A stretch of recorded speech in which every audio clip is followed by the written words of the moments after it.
Are you, or is someone you know, a low-income voter who was duped into voting for a right-wing candidate or party? You're not alone. I mean, your friends and family may not talk to you anymore, but you're not alone in the sense that many others have also been manipulated into voting for a party or candidate that honestly could not give a single nugget of donkey poop about you. Peer-reviewed studies, linked in the description, have confirmed that under right-wing administrations, income growth has overwhelmingly favored the wealthiest 20%, while the poorest 80% have been left behind, or even pushed backward. Yet a lot of people still vote for them. But here's the thing. While many people got pulled into right-wing culture through appeals to their greed, resentment, or dislike of things that aren't white men wearing business suits, many others were simply duped, manipulated by media ecosystems designed to misinform, enrage, and distract. Finding a path back, a way out of the maze, isn't just good for them. It's actually essential if we want a society that isn't ruled by billionaires who get richer every time working-class people punch sideways instead of up. This video explains what has happened that is leading so many non-rich people to vote for parties who only care about the wealthy. Let's be clear. The misinformation doesn't start in a Fox News studio or on your uncle's Facebook timeline. It starts with the billionaires.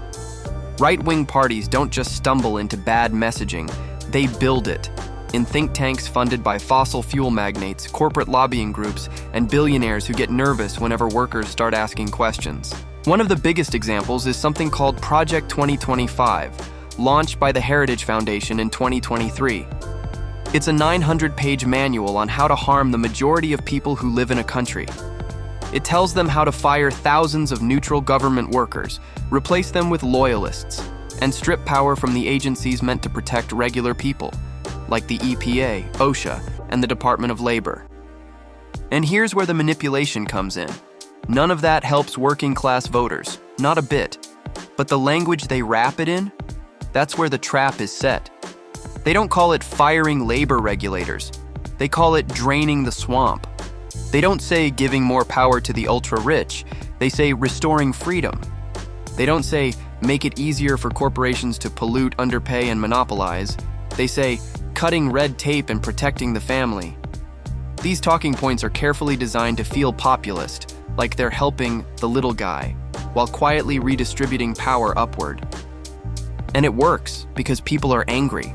Their wages are flat, their rent is rising, their jobs feel insecure.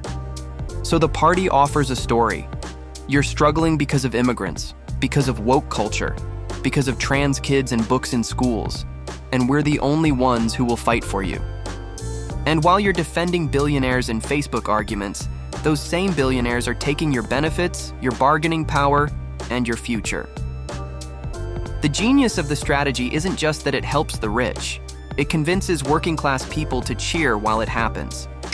Once the message is focus grouped and wrapped in a flag, it's handed off to the media machine, where it gets louder, meaner, and harder to escape. So now the message is crafted. Billionaire donors helped write it. Think tanks like the Heritage Foundation gave it a name, and right-wing politicians rehearsed the lines until they could say them with a straight face. Now it's time to blast it into your brain 24/7. Enter the media machine. Right-wing media doesn't just report the news, it manufactures emotion. It takes carefully designed political messaging and wraps it in outrage, fear, and tribal loyalty until it feels like a personal attack not to agree. Fox News is the obvious example, but it's just the tip of the iceberg.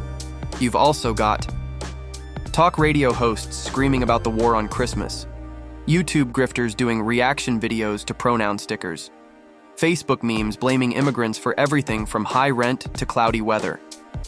Together, this forms a self-reinforcing echo chamber that 1. Distracts you from economic reality, 2. Replaces policy with culture war nonsense, 3. Convinces you the real enemy is someone just as broke as you, and it works because it speaks to real feelings. People are scared. Life is hard. Things do feel out of control. But instead of helping you understand the system that created that pain, right-wing media tells you to blame drag queens, immigrants, public school teachers, and your neighbor with a rainbow flag bumper sticker. And the more time you spend in that media environment, the more normal it starts to feel. You hear the same talking points on the radio during your commute. See the same memes in your group chats. Watch the same YouTube rants autoplay over and over. Until eventually, you're not just consuming the message, you're defending it, spreading it, voting for it. That's the final stage of the manipulation. You become the marketing. All while the people who wrote the message and the billionaires and politicians stay rich, safe, and completely untouched by the chaos they helped create. So if all of this is a scam, if the policies hurt working-class people, if the media spins lies for billionaires, then why do people keep falling for it? The short answer? Because it's not about facts. It's about feelings. When people are afraid of losing their job, their home, their future, they don't go searching for white papers or peer-reviewed economics. They reach for something simple, something familiar, something that says, you are good, they are bad, we will protect you. That's the real product being sold, not tax policy, not job growth, not small government, emotional safety, through blame, tribalism, and nostalgia. Studies show that people who lean conservative are often more sensitive to threats, more uncomfortable with uncertainty, and more likely to prefer order and tradition. The people who fell for this stuff were targeted. They were vulnerable because they were scared, angry, isolated, or humiliated. And the right didn't offer solutions. They offered stories, simple ones, angry ones where everyone else is to blame and nothing is your fault. So yeah, it's bad. Working class people are being manipulated into voting for policies that hurt them. The messages are crafted by billionaires, packaged by think tanks, amplified by media machines, and psychologically engineered to feel true. And it's working. But here's the thing. If a mind can be manipulated, it can also be unmanipulated.